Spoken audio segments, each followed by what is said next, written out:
Good morning students. हम property of materials पढ़ रहे थे। उसमें नेक्स्ट देखो hardness. When you press different material with your hand, some of them may be hard to compress while other can be easily compressed. ये बोल रहा है कि जब हम कोई भी मटेरियल्स है उसको अपने हैंड से, अपने हाथों से उस पर दबाव डालेंगे, यानी कि उसको कंप्रेस करने की कोशिश करेंगे, तो कुछ मटेरियल्स तो क्या हो जाते हैं, ईजिली आसानी से कंप्रेस हो सकते हैं। कंप्रेस मीन्स जब हम उस पर दबाव डालेंगे तो उसके साइज़ में कुछ डिक्रीमेंट हो जाता है। Take a metal key and try to scratch with it. एक मेटल की लो, मेटल की कोई चाबी लो, उसको स्क्रैच करने की कोशिश करो। The surface of a piece of wood, aluminium and a piece of stone, a nail, candle, chalk, any other materials और ऑब्जेक्ट। इसी तरह और भी मटेरियल्स आप टेस्ट करके देखो कि उसको स्क्रैच करो या फिर कंप्रेस करने की कोशिश करो। You can easily scratch some materials why can not be scratch so easily. कुछ मटेरियल्स से उनको आप आसानी से स्क्रैच कर सकते हो, मीन्स खुद सकते हो, लेकिन कुछ मटेरियल्स को आप आसानी से स्क्रैच नहीं कर सकते। Material which can be compressed और scratched easily are called soft. तो वो मटेरियल जिसको आसानी से आप कंप्रेस कर सकते हो या फिर स्ट्रेच कर सकते हो, उसको क्या बोलेंगे, सॉफ्ट बोलेंगे।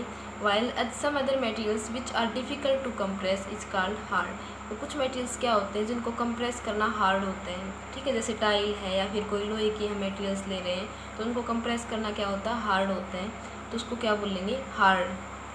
फॉर एग्जांपल जैसे कि कॉटन और स्पंज है, वो क्या है, सॉफ्ट होते हैं क्योंकि उसको हम आसानी से कंप्रेस कर सकते हैं कॉटन को। लेकिन आयरन क्या है, हार्ड है क्योंकि उसको हम कंप्रेस नहीं कर सकते चाहे कितनी भी फोर्स लगा लो। In appearance material can have different property. देखने में भी अपीरियंस होती है उसकी, देख जब हम उसको मतलब उस पर लेस्चर होती है या नहीं होती, तो अपीरियंस के बेस पे भी मेटल की अलग अलग प्रॉपर्टी होती है, जैसे लेस्चर है, हार्डनेस है, बी स्मूथ और बी रफ और स्मूथ। रफ होता है जैसे स्मूथ होता है प्लेन और रफ होता है उसके अपोजिट, ठीक है, खुरदरा। Can you think of other materials that describe appearance of a material. तो अपीरियंस मतलब देखने के तौर पे हम मटेरियल्स को किस तरह डिस्क्राइब कर सकते हैं, जैसे किसी में चमक होती है, कोई हार्ड होता है, कोई क्या होता है, रफ होता है, कोई स्मूथ होता है, तो इस तरह हम उसको डिफ्रेंशिएट कर सकते हैं मटेरियल्स को। सोल्यूबल इनसोल्यूबल क्या होता है, एक्टिविटी दे रखी इसमें।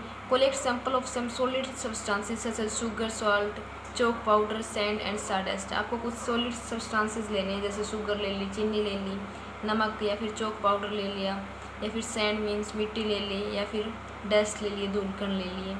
टेक 5 ग्लासेज और बिकर। आपको क्या लेनी है, 5 ग्लास लेने या फिर बिकर लेने हैं।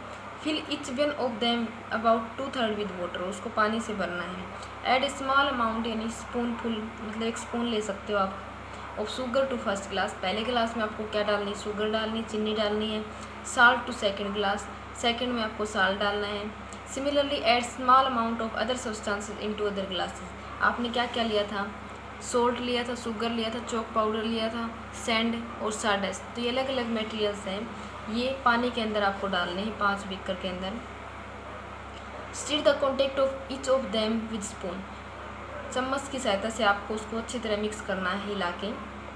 Wait for a few minutes, और कुछ मिनट्स के लिए वेट करना है। Observe what happen to the substances added to water. आप देखो कि आपने जो सब्सटेंसेस ऐड किए हैं पानी के अंदर, जैसे शुगर ऐड किया था, नमक ऐड किया था, मिट्टी के जो कण ऐड किए थे, जो चॉक का पाउडर ऐड किया था, तो उसके साथ क्या हुआ। Note your observation as shown in the table. आप अपने ऑब्जर्वेशन है वो नोट करोगे इस टेबल के अंदर। क्या वो डिसअपियर हो गए, मीन्स घुल गए या नहीं घुले। तो साल्ट है वो डिसअपियर कम्प्लीटली इन वाटर। पानी के अंदर कम्प्लीटली डिसअपियर हो जाता है, मीन्स कम्प्लीटली घुल जाता है। ऐसे ही शुगर भी क्या हो जाएगी, कम्प्लीटली मिक्स हो जाएगी, यानी कि डिसअपियर हो जाएगी completely in the water. Sand क्या है, वो कम्प्लीटली मिक्स नहीं होएगी, क्योंकि आप देखो मिट्टी जैसे ही आप मिक्स करोगे ना, तो आप उसको ऐसे ही छोड़ दोगे तो वो तली में बैठ जाएगी, सेटल डाउन हो जाती है, तो वो डिसअपियर नहीं होती। चॉक पाउडर भी क्या है, डिसअपियर नहीं होता। साडेस्ट क्या है, ये डिसअपियर हो भी सकती है, मतलब स्मॉल अमाउंट में, ठीक है। You will notice that some substances have completely disappear और डिजोल्व इन वाटर। तो जो कम्प्लीटली डिसअपियर हो गए, मतलब हमें ऐदर से हो गई, इसका मतलब क्या, वो पानी में घुलनशील है, पानी में घुल गए। We see that these substance are soluble in water. तो वो जो सब्सटेंस पानी में घुल गए, कम्प्लीटली मिक्स हो गए, उनको क्या बोलेंगे, सोल्यूबल इन वाटर, यानी कि वो पानी में घुलनशील है। Other substance do not mix with water and do not disappear even after we stir long time, ठीक है। तो कुछ सब्सटेंसेस ऐसे थे जो पानी के अंदर घुले नहीं, हमने काफ़ी देर तक उसको स्टीर किया नहीं, कि लाया, फिर भी वो क्या उसके अंदर मिक्स नहीं हुए। This substances are insoluble in water, तो वो क्या है, इनसोल्यूबल मीन्स अघुलनशील हैं, पानी के अंदर घुलते नहीं हैं। Water play an important role in functioning of our body, हमारी बॉडी में भी वाटर का बहुत ज़्यादा रोल है। Because it can dissolve a large number of substances, तो बहुत ज़्यादा सब्सटेंसेस को डिजोल्व करता है, अपने अंदर घोलता है। Do liquid also dissolve in water, क्या कोई लिक्विड मटेरियल्स है वो भी पानी के अंदर घुल सकता है, लिक्विड जैसे दूध है, लस्सी है, ठीक है, क्या वो भी पानी के अंदर घुल सकता है। तो ये हम नेक्स्ट क्लास में करेंगे। Okay, thank you.